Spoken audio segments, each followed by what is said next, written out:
Hello. Has another week ended? Apparently it has. It's been a short one.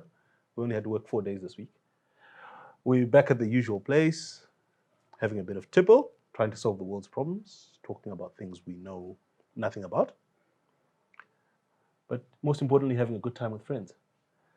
And today we need 2 replacements for Tinashe.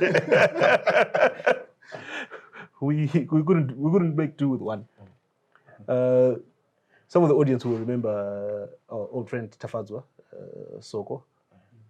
But today we have a new friend. Well, new to you guys, not new to us. Dedza, aka Chiwa, who will be giving us a fresh perspective, hopefully some legal perspectives to some of the issues we discussing. Welcome. Thank you, George. Thank you, referring in the team. Yeah, it's good to have you guys again. Yeah.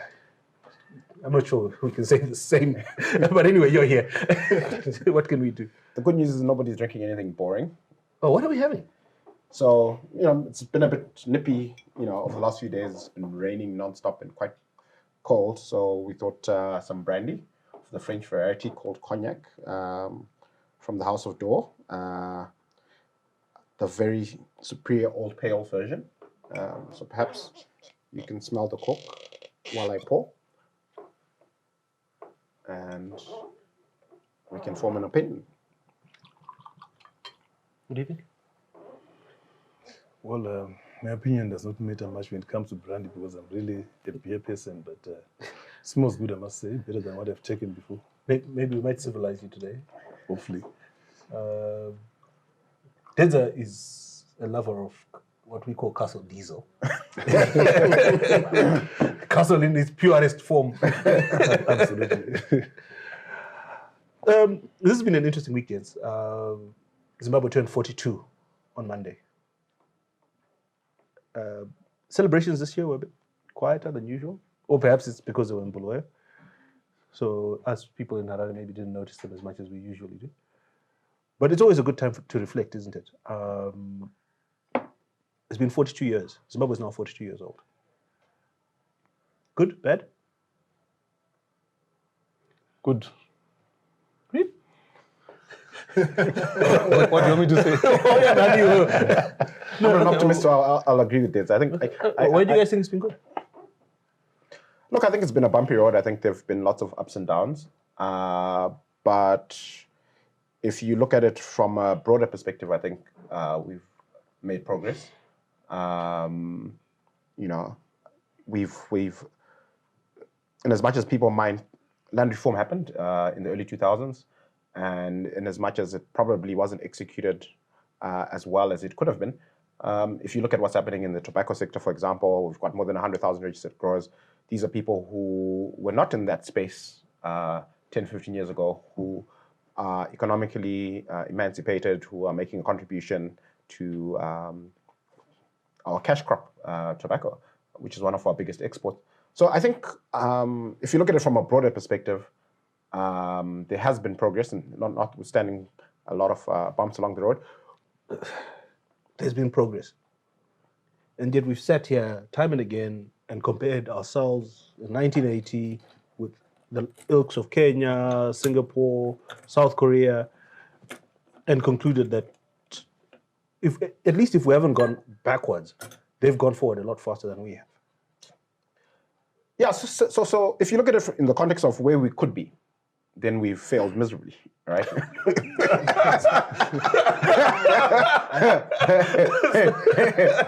how do you reconcile the two? Right, but if you look at it in absolute terms, I think it's because also I think you've got to be fair to the incoming leadership in terms of you say incoming or incumbent? The incumbent, sorry. Especially if you look at it in the context of the transition in the world around about the time we became independent. So the nationalist movements that delivered independence were inculcated in socialist or communist doctrine. And these are the people who funded the liberation struggle. And so, we could have done much, much worse given that background. Because if you look at China under Mao or the Soviet Union under Stalin, they were really super regressive.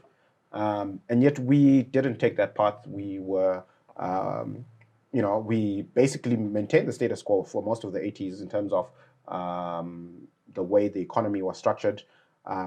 So did you miss that whole era of nationalizations? Do names like Zisco, Wange, not ring a bell? Well, Wange wasn't nationalized. Basically, the two major shareholders in Wange, Anglo American and Nick van Hoogstraat at the time, actually donated a significant portion of their holding to the government. They donated. As an independence gesture. And Wange was productive and well run because Anglo had the management contract for most of the 1980s until much later on. What about the United Omnibus Company, Harare United? Look, were there lots of failures and missteps? Absolutely. But like I said, it depends on how you look at it. If you look at it from the context, from the perspective of what could we have achieved if we had done things differently, then we failed miserably.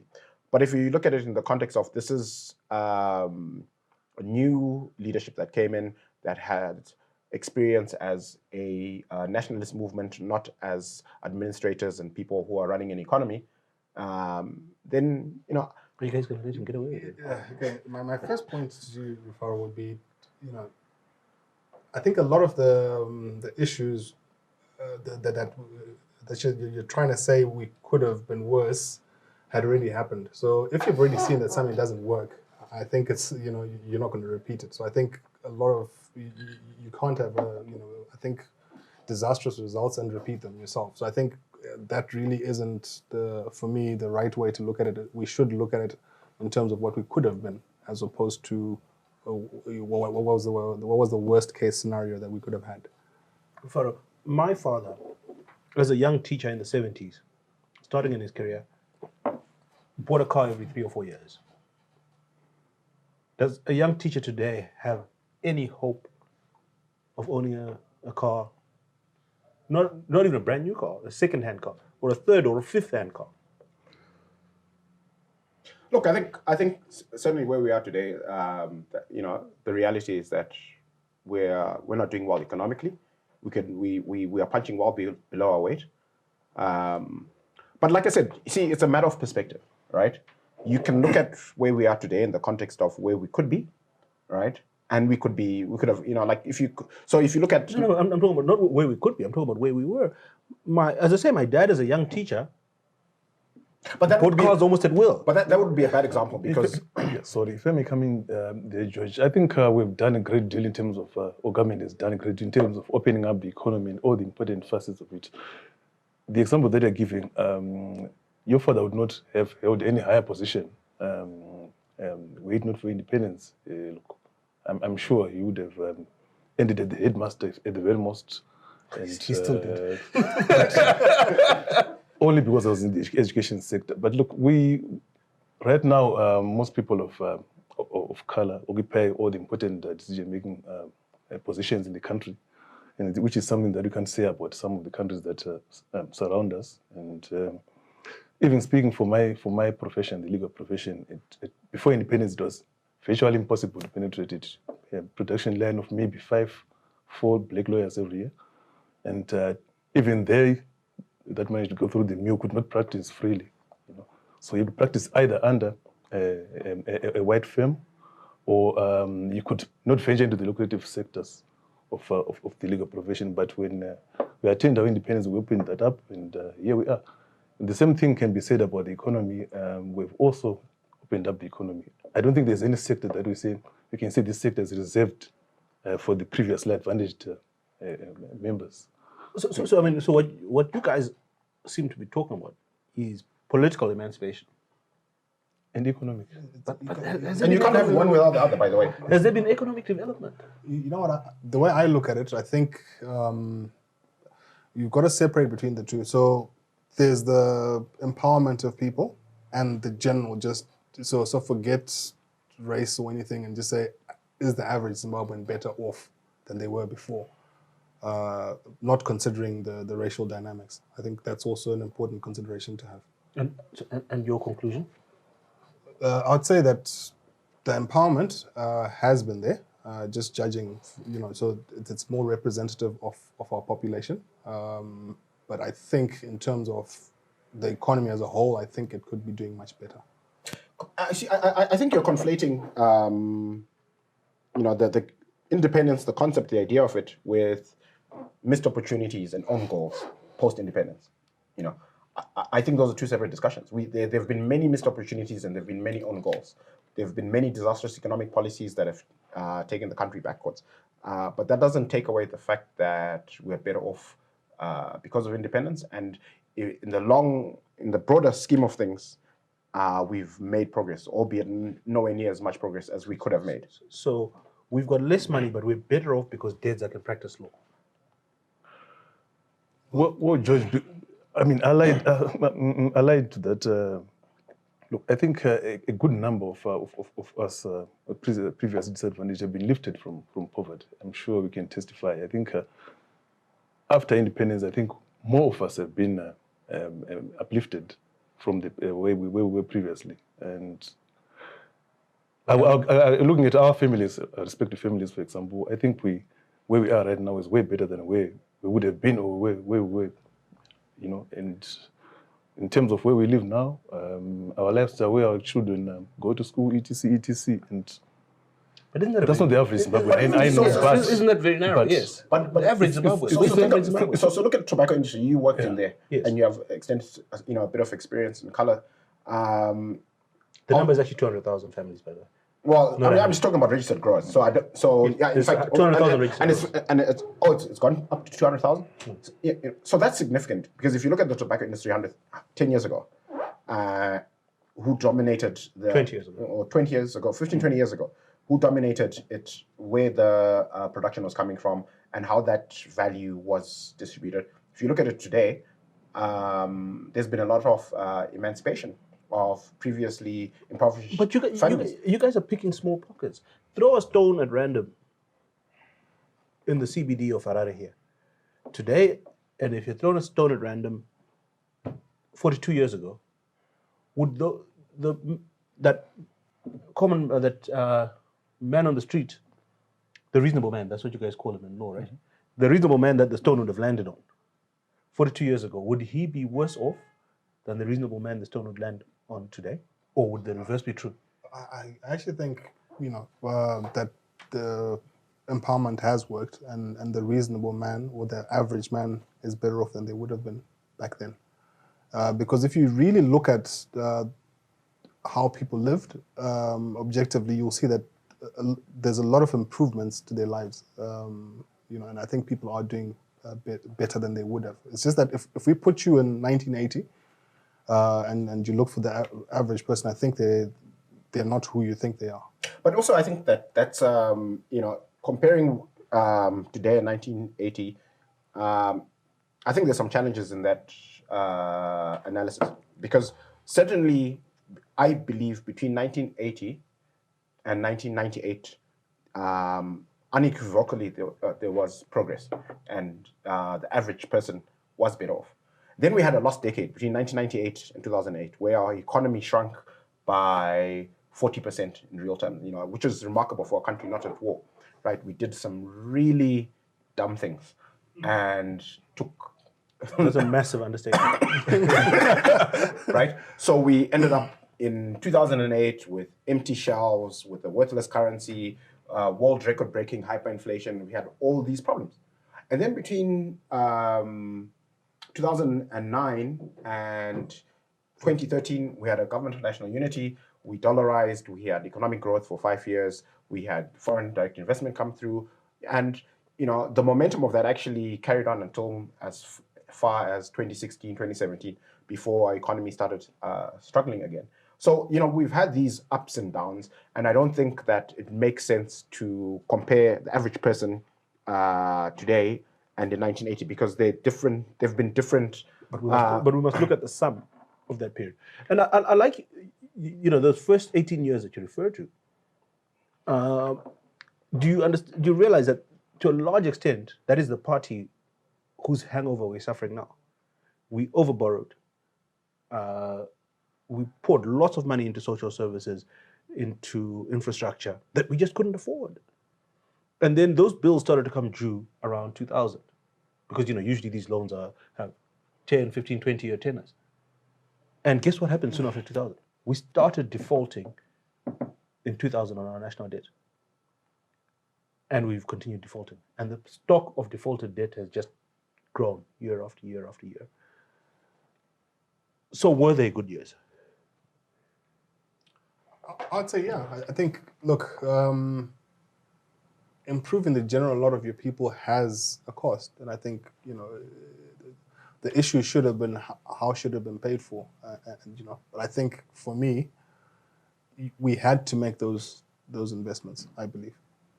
Okay, so and also, I think that you're presenting these defaults as inevitable, as like, we had absolutely no option but to default. But I actually have a different view. I think that we made some bad decisions in terms of coping with that debt. So, for example, in 2005, Zambia took advantage of HIPC and had 600 million. They restructured their debt. They had $600 million of debt forgiveness. And they're about to do it again now. Exactly. We've had opportunities to do clever things with our debt, and we just chose not to. So it's not because we did certain things that we shouldn't have in the first 18 years post-independence. It's just that we didn't listen to the smart bankers that we had in the early 2000s who could have restructured our debt for us. I think you're right, but I'll be a little bit facetious and give you a little bit of trivia. Do you know which of the top 3 most indebted parastatals? Guess which name would surprise you the most? Till one. Wow. It features in one of the it? top 3 most indebted parastatals. This is what I mean. We took all this debt and we poured it into Till one. You mean Tel One? Formerly PTC. Yeah. Tel One prior to 2000 or after 2000? No, these debts were taken in the 80s and 90s. So the former PTC. The former PTC. And there was a time when MTN and Vodacom and all the, all these global... It's one of the top 2. All these global telecoms companies wanted exposure to them, and we simply refused to sell, Tel One. We refused to sell Network. We refused to license them. So again, it's not because we were in a horrible position where we didn't have good options. We had good options. We just didn't take them. I actually think that when the debts became due in circa 2000, I think we made the wrong decisions. And it's not a sign of bad investment in getting that debt up to that point. You guys are skirting this little interesting fact that I pointed out, that Till One took a lot of debt. And there's very little to show for Till One today. No. Sorry, I was in telecoms for a bit. The only thing I can think of is that huge dish in Mazoe. But obviously, as with anything in telecoms, within a few years... Okay. Think ZESA, right? Mm-hmm. You just think machines at ZESA. Mm-hmm. Think NRZ. Think machines still at NRZ. Think Tel One. And then think somehow they're all on the same list. Real estate? Sorry, to be fair to them, to Tel One, I think for reference purposes, you must say PTC because then ZimPost also comes in. Okay, through post office. Okay, they also. Yes. And what development do you think they made in post offices? Real estate. How many post offices do you know that were built after 1980? Yeah, this one you caught us unawares. We'll have to get back to you on that. I never saw a post office being put up, in my young age and my adult age. I must concede. So maybe they bought really expensive switching equipment. It's like if somebody told you that ISM has lots of debt, what do they have to show for it? Do we own planes? ISM is not as high as Till One, by the way. Yeah. On the list. No, look at the smile on this guy's face. Yeah, of course. Well, this is a good place for us to take a break before I say more things that will get me into trouble. And I think Rufaro needs to go to the little boys' room. I do. We'll be back in a couple of minutes. So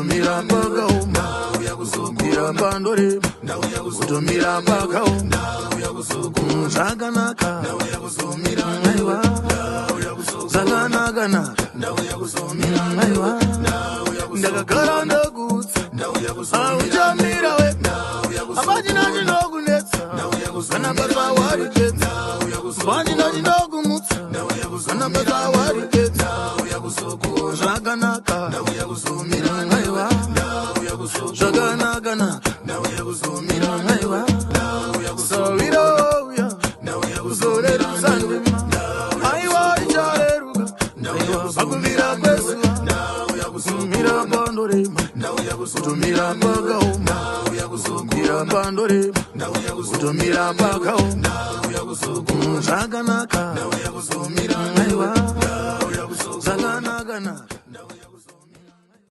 Welcome back. During the break, Deza, you were trying to have a second bite of the cherry and explain why it's not so bad. But go ahead. I promise I won't say anything about your one again.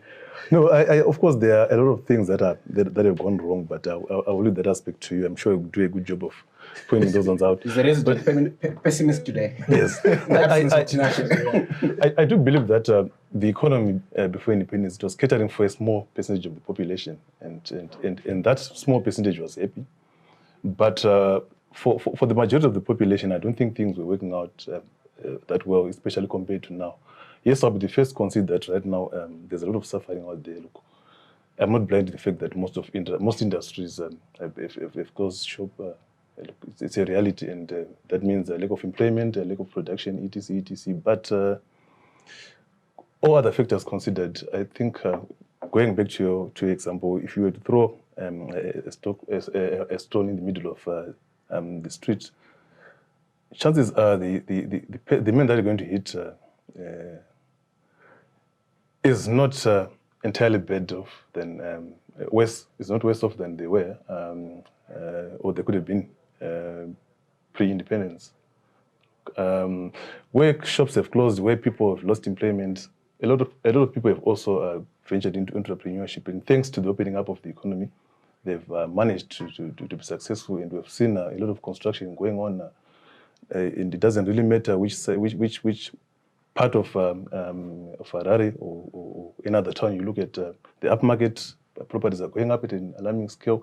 Even those in the high density, people can't even wait for development. They've got so much money to spend. What about CBD? What about industrial area? The CBD is just being shunned for other factors, overcrowding, chaos. Jams. And when they keep digging. Yes, and when businesses depart the we'll CBD, just bury you in your own hole. And when businesses leave the CBD, you'd be very sure that they'll set up some plush offices in the northern suburbs, for example. And if you do go to Southerton, Willowvale, Workington, the industrial areas, it's actually going through a revival, I think, that is not reported much. If you just drive around that part of the world, you'll see a lot of new warehouses or warehouses being refurbished. There's a lot of business going on that is not reported on. And I think it speaks to another aspect of the economy, which is that the national accounts, the national numbers, don't capture a lot of what's happening in the dollarized part of our economy, where money just changes hands in US dollars and it doesn't filter into the matrix that we analysts use to measure how much progress our economy is making. So I actually think that in the last 18, 24 months, the economy has experienced some growth, which is reflected in what's happening. And, if you look at wages, if you look at rentals, in real terms, I believe they've actually... You think wages have increased in real terms? Yeah, so if you look at... So why... You are going to get mobbed if you show your face on the street. But if you think about... So the announcement on the $175 civil service wages, where do you think they got that number from? I don't know. Where do you think they got it from? I think that it's a reflection of what's happening in the other side of the economy, the informal sector, where there's a lot of US dollar transactions happening, and those are the numbers that... Yeah, I think you need to go and watch an episode that we made 2 weeks ago on US dollars. You were very scathing about Okay, but if I the can quality just- of those US dollars. Yes, it was, but they did come up with a number, and perhaps it's it's in real terms when they actually get it out of the banking system, it's going to be significant. The real number is going to be significantly less, but it's still an improvement from where they were before that. Okay, my view on that is I tend to agree with you that there is a lot of things happening in the informal market. However, what the negative for that is a lot of the people in the informal markets pay very little tax as opposed to established businesses. So what it starts to do is it won't reflect in your national budget if they're not paying, especially if it's like cash transactions. So it's cash to cash. There's no, people can get away without paying taxes there. So in a way, you're agreeing with us that there's been an improvement in the fortunes of the ordinary man. Mugabe will be very proud of you I guys. think, Rufaro, you were right, but you used the wrong word when you said wages have improved. I think incomes have improved. Where they come from is a story for another day, but incomes have improved. That's why people can now buy cars in cash. They can now build. Whereas before independence, somebody had to wait for a fully developed house to be allocated to you by government. People can now do a lot of things. And if you look at the numbers of companies like Delta or Insco, Simbisa, in terms of the volumes, in terms of consumption, they speak to higher aggregate demand. And I don't think that's coming from diaspora remittances. I think that You don't think that's coming from diaspora remittances? Yeah, because our biggest foreign currency earner? no. So I think people in the diaspora over the last 2 years between COVID and this higher prices because of the crisis in Europe, I don't think their capacity to remit has improved No, the meaningfully. numbers have risen. But I actually think that the informal sector in this part of the world has actually Because we is actually doing better. We don't capture those numbers. So, Yeah. so I think it's the. So where's the demand coming from? So if we could, you think I the would be diaspora is sending surprised. people more money to buy booze from Delta? I think To actually. buy cars. No, I think because of COVID, I get your argument that there's been a change in the recording because more of it is forced to be formal than before. Informal, you mean? No, formal, because before it came on the bus. It came on the bus as money or as goods, whereas now it's got to come through a proper channel because the buses haven't been moving. Yeah, so the remittance numbers, They're higher.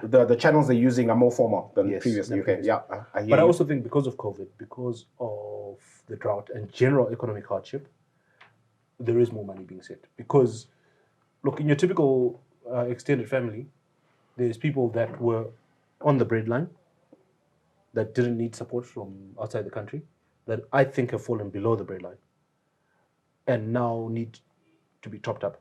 Whether it's a regular top up or whether it's in times of crisis when somebody's ill or somebody has died, that need has increased. So that cousin in South Africa who used to send $20 a month to them, 200 rand to their mum every month, is occasionally now having to send 200 rand to their mum and another 200 to contribute to a funeral, which is increasing. Yeah, but which market does that expenditure go to? Would that But that's a would that different point manifest from in the- Delta's numbers? Yes, it will, because they'll buy supers at the funeral. I don't know. And when they're not attending a funeral, And look, remember, and the numbers didn't go up, they didn't double. So you went from about 1.1, 1.2 billion to 1.4. So you've got that, this is just my hypothesis, I can't support this. You've got that small increase from that. And again, like I say, when there's a medical emergency, somebody in the family's had a stroke, and there's that 500 rand that comes through. It goes and pays a doctor, and it then filters Into the rest of the into country. the rest of But the then that would only be pertinent on the people that were above the breadline but have now gone below it. but George, That's my point. Are we not neglecting the fact that the diasporans also lost their income due to the COVID pandemic? Most of them. And, Yes. Oh, a lot of them, yeah, certainly. while it's in Zimbabwe, because we were for the most part an informal economy, most people didn't really get much affected when the lockdowns were eased. People then went back to do whatever they were doing. They're hustling. It's only a question of how many people lost jobs, but they didn't have jobs anyway. I can't convince you guys. You guys are clearly the sons of Mugabe. And I think he's smiling from his grave, listening to you gentlemen. Shifting the discussion slightly, but more in favor of my argument. Stanchart has announced they're leaving the country. You know, we don't normally discuss individual companies on this show, but it's of interest. Stanchart is one of the longest-standing investors, if not the longest-standing investor, probably up there with Anglo-American in the history of this country. And we know over the past few years, they've done all sorts of things to avoid leaving. You remember, I think they did some financial reporting thing where they ring-fenced the Zimbabwe results so they didn't affect the rest of the group. They did all sorts of things to maintain their flag here but never leave. They reduced their branch footprint and everything. But eventually now they've said, It's too hard. we've had enough, we're off. But by the way, the same week that they're announcing that they're off, their big boss for this part of the world is in Zambia, officially opening a $40 million head office, which essentially is a $40 million investment in the country. I happen to have been in Zambia over the Easter holiday and I saw the building. It's phenomenal. I mean, it's a world-class building that they've put up. They're clearly there for good. No pun intended.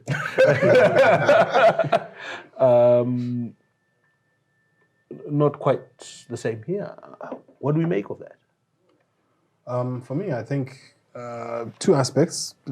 On our end, I think we'd have to introspect a bit and, ask ourselves why we have now all of a sudden become irrelevant and what are the causes of that.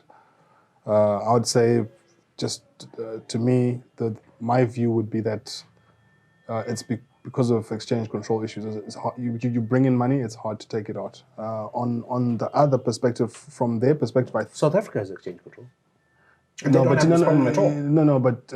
I said it's easy to bring in money, but it's hard to take it out. So South Africa. You can. I think you can. Okay. All right, carry on. Yeah, and then on their end, I think my impression is that they are Brexiting. So the British banks, both Barclays and Standard Chartered, while they're not getting out of all the markets, and obviously they'll stay in the markets that they perceive to be beneficial to them. But I think for me, my view is that Africa can only go up, and so it may not be a good thing for them to leave or to get out of. You mentioned Barclays, right? So Barclays says, we're out of Africa. We're going to sell the whole thing to ABSA, who are our cousins. And ABSA says, yeah, that's a good idea. We'll take all of it, except that one. That one, like I said, I think we'll have to own that one because we clearly are not attractive to anyone. ABSA took Tanzania. I feel quite strongly about this. I think it's easier to get your dividend out there. So I think that the exit of Stanchart is actually quite important. If you care about the Zim economy and the economic future of our country, I think this is something that we really need to reflect on. Because number one, this is a business that has been in Zimbabwe for 130 years. And, Stanchart has businesses all over the world. They understand developing markets extremely well. And Zambia is actually very similar to Zimbabwe as an economy. In terms of the size of our economy, in terms of the culture, in terms of the demography, right? So, they've got lots of branches there. They're open 7 days a week. Monday to Friday, Stanchart branches in Zambia are open until 8 p.m. They're open on Saturday and Sunday. They are growing, and they've just commissioned the new head office. And if you think about the comparative history between Zambia and Zimbabwe, the kwacha was a laughingstock, the butt of jokes in this part of the world for the longest time. Throughout my formative years growing up, we used to make fun of them. And the road. Right? And we've switched roles, and it's now the Zimbabwean dollar and our notes that are the butt of jokes. And so the exit of Zambia and its expansion the exit of Stanchart and its expansion in Zambia is really an important symbolic tipping point in terms of our economy and how we should be thinking. You know, so in November 2017, the new catchphrase of government was open for business. We're open for business, right? And if you're open for business, it means all these businesses should be coming. You opened your door. Should be coming through, right? We should have a queue of people with money wanting to invest in our country, and we should be saying, well, actually, we don't like your money, but we like his money. But that's not happening, right? And Stanchart was very excited about being a key player in that open for business mantra, because they actually organized a loan for 100 million within months of the Second Republic coming in, right? Months makes it seem like 7 or 8 months. It was really within weeks. Right? When the rest of us were like, let's watch this thing. Was it a coup? Wasn't it? There they came in. And then they came in, 100 million. Right. So for them to be saying, you know what, guys, we've tried. This is too hard. We can't do it. It really, so when we make statements about how attractive we are as an investment destination, about how well our exchange control regime is working and that sort of thing, I think that this is an important reality check for us to say, I think we've been drinking enough of our own Kool-Aid. Maybe we need to go and retreat somewhere and rethink Does things. anyone think the exchange control method is working? The Minister of Finance was in the press on Monday, I believe, touting it as one of his successes. Yeah, politicians. Judge, my take on this Stanchart issue is very simple. The profits were not worth the trouble. The operating environment here, the over-regulation, the ever-changing terrain, it's only good if you're making profits. You can easily ignore all that. That's why a couple of weeks back, we had a big mining company in South Africa making an announcement that Zimbabwe is the best operating environment. They are making super profits. And there's nothing wrong. Everything is fine when you're making profits. But when you cease to make profits, that's when you notice the operating environment. Is it worth the trouble that I'm going through? But that same company that was touting Zimbabwe as the best operating environment, have they actually put their money where their mouth is? Are they making new investments? Oh, they are. They're making one new investment because policy is forcing them to. They've been told if they don't make that investment, they'll lose their mind. Have they made any other investment? They're expanding, that much I know. And Look, I think the point is taken, right? And I don't think what you're saying is mutually exclusive from what he's saying. No, he's saying it's Stanchart's fault. They weren't making money. No. He's not saying it's Stanchart's fault. No. He's saying that what they were making, if they were making anything, is not worth the trouble. The trouble. it wasn't worth the trouble. And why weren't they making much? Look at it this way. Look at the operating environment for financial institutions. You've been in there. Every other week or so, maybe every other month, there are new changes, fundamental changes in policies. The exchange control directors are being told to do this, being told to change the way of doing things. And at the end of it all, you must make super profits for it to make sense to continue to operate in that environment, especially if you don't belong there. If you know that that's not really you're a foreign-based company. So that's basically my point. The profits that those banks were making here in Zim, I think they were negligible if you compare, relative to what they have to go, the trouble that they have to go through. Fair enough. I think I tend to agree. One of the things that really worries me as well about the fact that we no longer have any international banks left in Zimbabwe. We've got two Southern African banks, I think, and one Pan-African bank left. Mm-hmm. What worries me is we've been talking about re-engagement, and it's certainly quite clear. I think Nigel spoke about it on the show last week as well. I think that you need to be integrated into the global economy, and an important part of global integration are these big global banks. I mean, we can have a rabbit hole about whether that system is right or whether it works or not, but unfortunately, it is what it is.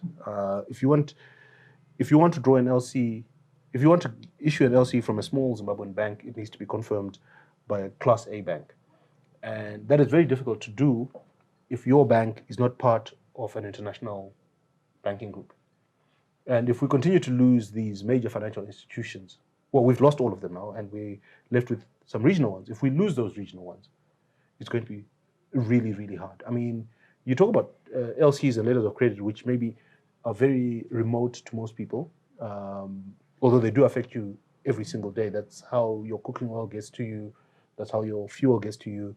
But something more relevant to all of us is the import of cash and the ability to make foreign payments. If you want to pay your DSTV, that transaction is involving a chain of international banks for that money to get to DSTV and for you to have your DSTV switched on. I'm talking to you, but I'm teaching you to suck eggs. You used to work there. And as you lose some of those major important players in that chain, yes, you can replace them, but for how long can you continue to replace them? Especially when you're losing somebody who has a 130-year history with you, and now you start knocking around on doors looking for somebody to replace them, to play that role. It just gets harder and harder. But why are we not developing those relationships ourselves? So the fact that you can still make payments means that the local banks are trying to do that, and with some success. But as I say, you've got a bank that's got 130-year history with the country.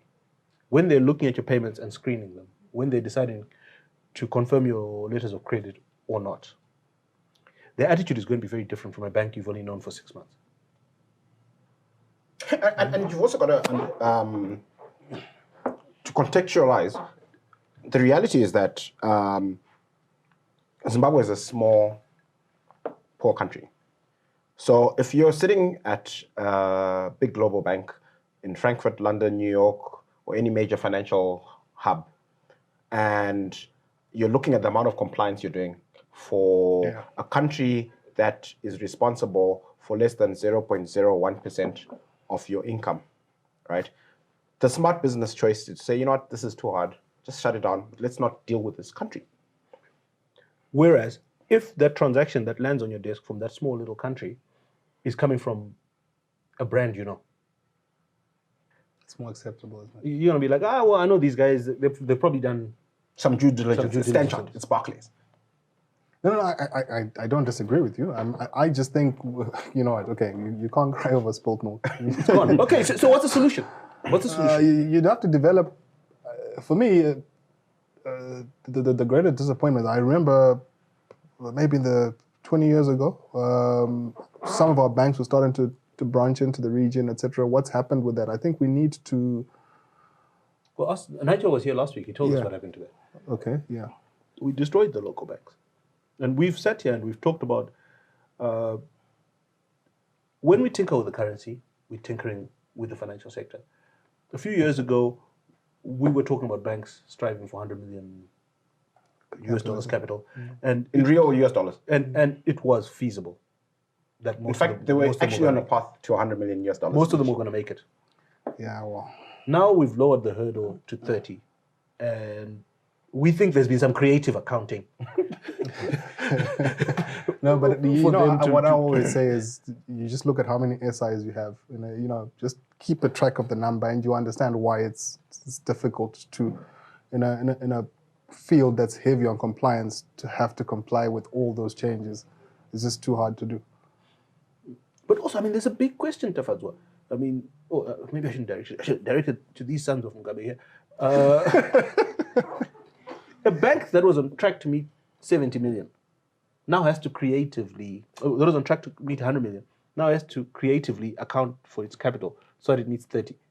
What happened to the 70? It was destroyed. I mean, that's... I know the answer to that question. I mean, I think we all know that answer. On Money this, supply? on this subject, now the discussion, George, I have to agree with you almost 100%. On the aspect of the exiting of Stanchart and it is a bit of having established banks, you know, and that we can't operate without them. I do have to agree with you, which means we have to reconsider how we do business and how we are perceived out there as a country, and we must go beyond just saying, slogans that we are open for business, and make sure that we are truly open for business. But it requires changes. It does. It does. which is what I think the problem will be. And I think we should learn from our ideological mentors, you know, like as a country, China, right? Like so, Russia. So China has got, you know, one of the strictest exchange control regimes in the world. But guess what? All of these banks that we're talking about have offices in Shanghai and Beijing, right? They're doing business there. China is such an important market That's a for good them. example. Why does China succeed with such a crazy exchange control regime?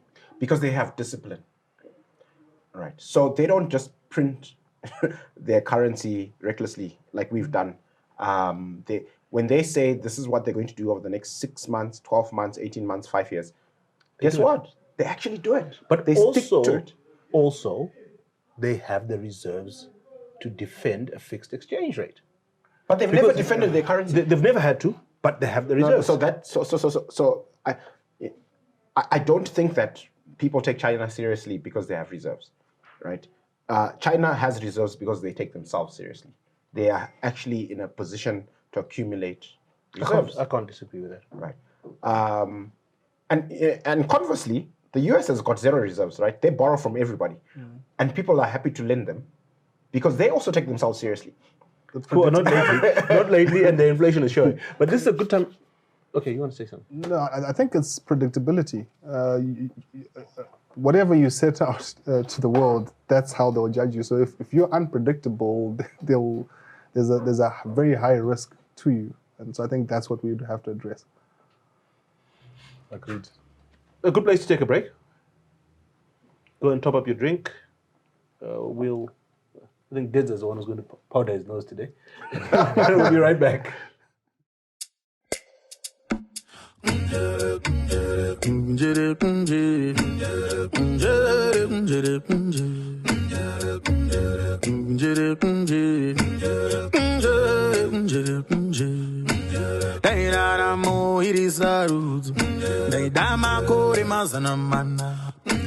Sawira huya timborangana timboronga tichine mkana handirambe ishe ninobvuma kana mati yangu nguva yakwana sawira huya timborangana timboronga tichine mkana daita isiva ramangwana taingovunza ndewani mukana dainda isiva ramangwana taingovunza nderani jana sawira huya timborangana timboronga tichine mukana sawira huya timborangana timboronga tichine mukana daita isiva ramangwana taingovunza ndewani mukana dainda isiva ramangwana taingovunza nderani jana sawira huya timborangana timboronga tichine mukana. Welcome back. I think that was quite an interesting debate about the banking sector. But before we completely move away from the banking sector, at the end of last week, it was reported that the IMF thinks that our central bank needs greater autonomy. And they're proposing that we move it from under the Ministry of Finance's wing, which is kind of where we were before, if you remember. We previously had very autonomous, not very, but a much more autonomous central bank. The banking supervision was not under the central bank, it was in the Ministry of Finance. Banking supervision and licensing, the Register of Banks was not part of the central bank. If you recall, then in came our governor, and he brought banking supervision under him, but there remained a legal distinction between the Ministry of Finance and the central bank. But then our governor got a bit carried away, and after his tenure, during the GNU, you had that tussle between our governor and BT, where BT really fought to cut the Reserve Bank's wings. And you remember we had, I think, 3 or 4 years where we essentially had no central bank. The functions of the central bank were essentially moved to CBZ. And then eventually... In terms of banking government business. Yes. And they were not issuing currency. So basically all that was happening in that big building was bank supervision. And a little bit of exchange control, but we had no exchange control. I mean, they really weren't doing much. Then we had the new RBZ Act, which you remember cleared the Reserve Bank balance sheet, and Joe taxpayer was suddenly responsible for paying the debts that our governor had created. But that same act then gave the Ministry of Finance greater power over the central bank. And then now we find ourselves with a runaway printing press. And IMF is saying you need to go back to the status quo, ante. The legal man. What do you think? Well, the starting point for me is that there's nothing in the world like an autonomous central bank. It's only the degree of control that government has, the degree of autonomy that varies. That's why the debate is always about which one is more control of its own affairs. That's when the likes of the Japanese central bank, the German central bank kicking in is the ones that are more progressive in that regard. But there's nothing like 100% autonomy. But having said that, I think the current situation we have is untenable, and I'll give you examples why. It's common cause that the governor and the deputy governors are appointed by the president in consultation with the minister. And again, they are also removed. They can How be much removed. consultation do you think that? And again, they can also be removed by the president in consultation with the minister, which is... Sorry, so for the average viewer, the central bank is the bank to the government. So this is like you as a bank client being able to change the CEO. That's the thing. So, and to put a bit of context into it, you have to compare then the appointment and removal of those officials, other BZ officials, with the appointment and removals of other important offices in the country. For example, Chapter 12 commissions, all those commissioners, which can't just remove them. The removal process is the same as the removal of a judge, the process to remove a judge, which means the president needs to set up a tribunal. Whenever there's been brought to his attention that there's some reason for him to remove them, either it's because of incompetence, misconduct, It's got etc. nudes circulating. But at least, but the president cannot make that decision without having instituted those processes. And he cannot fire if that, for example, the tribunal does not recommend removal. The president cannot fire. But quite importantly as well, it's a public process. It's a public process. All know what's going on. Exactly, and so too is the appointment process, is a public process through parliament. But whereas with the Reserve Bank governor, the president can just remove. But of course, there should be reasons like incompetence, improper conduct. But then I think it's way easier for him to remove. And then the other aspect is the board. The board must have at least one person employed by government, by the Ministry of Finance, which is, I think, an untenable situation if you really look at it. That's the board of the Reserve Bank. So any other bank cannot actually have one of its clients as a director. The moment you're a client of the bank and you sit on the board, it just creates a lot of other problems. You've got to disclose, your lending is limited, how much you can borrow from the bank is limited, and so on and so on. And you also find that there are BZ in performing its mandate, discharging its mandate to formulate monetary policies. It must do so in consultation with the minister, which again is a misnomer. In my respectful view, they must be given more autonomy to be running their affairs. If you look at our constitution, I think it's section 317. It touches on the RBZ. There are only three functions of the RBZ, and yet if you go to the Act, there's a whole lot of it, much more than that, and most of them are actually specified. Remind us what the three functions are. If I'm not mistaken, the first one is inflation. Inflation. The second, protecting the local currency. That's how it's put across. And the second one is full employment. No, implementation of formulating and implementing a monetary policy. And the other one is, I think, it's controlling the monetary systems. I think, if I'm not mistaken, those are the only three functions in terms of the constitution. Although the constitution provides that an act of parliament can increase the functions, but. So in the constitution, the central bank is not supposed to bank the government? No, it's not specifically. But then the constitution goes on to provide that an act of parliament can also add other functions that the BZ can do. What do you think? For me, independence is as key. You don't want, the Reserve Bank managed politically, because a lot of times there's a temptation to do things to support political targets, and I think it should solely be managing economic targets as opposed to any other targets, because I think that's where the instability comes, because politically something can become expedient, and I think it's important that the consistency of the Reserve Bank, it's always there, that they don't change one week to another. So you guys are in support of the IMF. I actually think we shouldn't have a central bank. I think we should have a financial services authority that makes sure banks and other financial players behave. And we should have a currency board. I actually don't think we should have a currency board or a currency. I think that we should have a multi-currency regime where our state, because of its long history of abusing its power to issue currency, should just have that taken away from them. And we should just have an FSA, a financial services authority that regulates players in the financial services industry.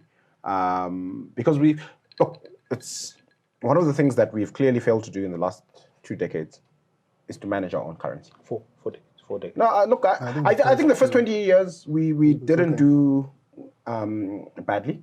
If you until about 97, I think. Okay, depends on your view of badly, but okay, yes. I mean, throughout the first 2 decades of post-independence Zimbabwe, you could take a Zimbabwean card and swipe anywhere in the world. No, you can't. You had to get a specific Visa card and get US dollars. No. All you needed to do was to talk to your bank and get it approved. But it could happen, and our currency was interchangeable with global currencies, right? Yeah. Which is not the case today. You can't. Okay. Anyway, we're going down the rabbit hole. So your point is we shouldn't even have a currency. We should just forget about these dreams of having a currency. We should have a financial services authority. And that's it. And the government should have a bank account in a commercial bank. But could I ask And be something? subject to commercial terms and conditions. Hang on. Isn't that what we did in 2009? Yes. Because what was the Reserve Bank then? It was an FSA. service? Yes. And we didn't have a much. currency? Yeah. And then we all know what happened.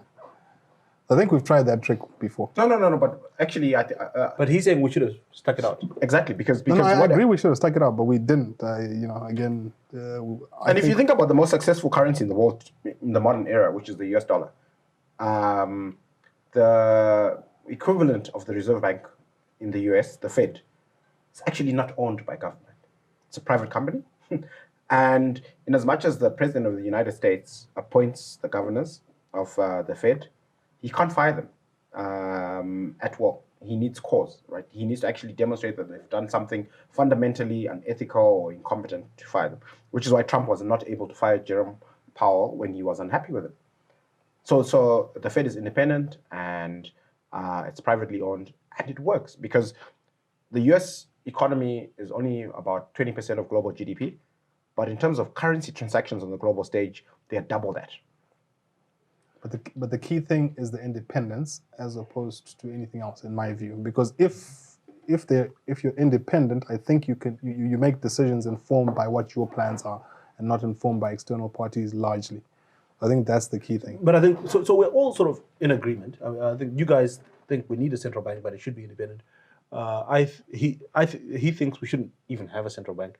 I think we should have a currency board. When did you start agreeing with Tinashe about a currency You board? haven't been listening, have you? I've been agreeing with Tinashe for about 6 months on the currency board. Oh, okay. I actually went and read about it and applied my mind to it.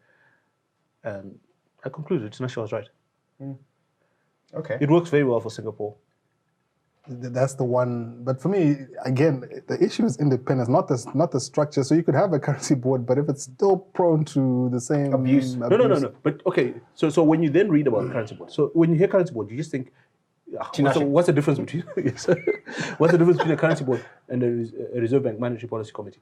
They're completely different because all you're doing is you put a formula, and the currency board's job is just to manage the formula. It says, if our currency is linked to a basket of international currencies, this is how the formula is calculated. When that basket behaves in this way, we print more money or we withdraw money from circulation. That's all they do. What appoints members of the currency board? It's almost irrelevant. There's a South American country, which I'm trying to remember, where the formula is actually administered by an audit firm. It's But that's almost irrelevant independence, because though. But you get the point. I think Yes. the So we're in independence, agreement about independence. the Yeah, not- for me, it doesn't yeah, really, the 100%. structure doesn't really matter. It's the independence level that you have. no, I'm trying to remember the South American country. It's okay. You're not going to do it after several of those. Maybe one of the viewers could write a little Very bit about ambitious, it George, but on no. on our social media pages. And I mean, in this day and age, you can actually leave it to a computer, Yeah. and a computer can run this whole thing. Or you could go to Farah's way and say, well, we don't even need a currency. Yeah, because I'll argue, we've done such a miserable job with our currency. We're better off without it. I agree. Let's go to fidelity printers, put some dynamite, let's blow that thing up. No. But I'll tell you what the problem is. Unless the multi-currency involves our local currency, you're writing off a lot of value right now. Well, look, whatever solution you adopt, there've got to be transitional measures. And you've got to figure out how to do it. And inevitably, you probably need a financial backer for the transition. For the transition. So if you're going to eliminate the local currency, you've got to be able to exchange your current holding of local currency for I beg to differ. Something else? Look, we went through a very violent, and when I say violent, I don't mean literally, I mean it figuratively, transition in terms of currency between 2008 and 2009. There wasn't a clever plan to transition Zim dollar balances but we can't plan for another violent transition. No, but that's the direction we're headed, where we'll wake up one day and nobody wants to touch Zim dollars. But if we try to do it proactively, before we get to that point, there has to be a transitional measure. Framework. Yes, Yeah. and there's got to be some financial backing for that, where somebody has to say, Yeah, bring your old money, and I'll give you new money. But who's going to do that without, and especially if you then can't print? No. What he's saying is hilarious, because he's saying because if you can come up with financial mechanisms. You can actually give a bank an incentive, because for example, you could say, okay, finance this transition for us, and we will pay you from taxes over a period of X number of years. Yeah, but George, I beg to differ, right? If we find ourselves in a place where the average Zimbabwean is not prepared to take Zim dollars for any reason, right? The idea that the issue of Zim dollars has any faith and confidence in the public to say, right, so okay, fine, I understand you guys don't like Zim dollars anymore. Here's a transition plan. That's laughable. No, but still, Rufari, and I think we're going to a rabbit hole. This always happens when you drink brandy. But it's you're assuming that there's going to be a violent end. What Tafazwa is proposing, I think, and what I'm supporting, is don't allow it to come to a violent end. End it be proactive and end it in an orderly manner. So that we don't have the previous scenario where people just wake up and their money doesn't work, and then one day they get a call from the bank that says, come and get $5 and they have no idea how the $5 has been arrived at. But if we unpack what's happening honestly, that's exactly what is happening right now. Yes, but we don't want it to loses value. But we don't want it to continue. Rufaro, just to remind you, in 2008, there were numbers that I had no business knowing. Heptillion, quadrillion. We're not anywhere near that. So I think there's a lot of time to actually have a solution to it, in my view. Okay, I'm going to end this discussion because it's going really deep into Alice in Wonderland territory. It's been lovely having you, gents. Thank you very much. As usual, don't take us too seriously. We don't know what we're talking about. But we hope that this inspires thoughts. It inspires discussions between you and the people around you. If you have access to people that make policies, whisper some of these thoughts in their ears. And let's try and get them thinking about these things. Because all any of us want is a better Zimbabwe. Hope you have a lovely weekend. Stay safe. Be good. If you can't be good at it.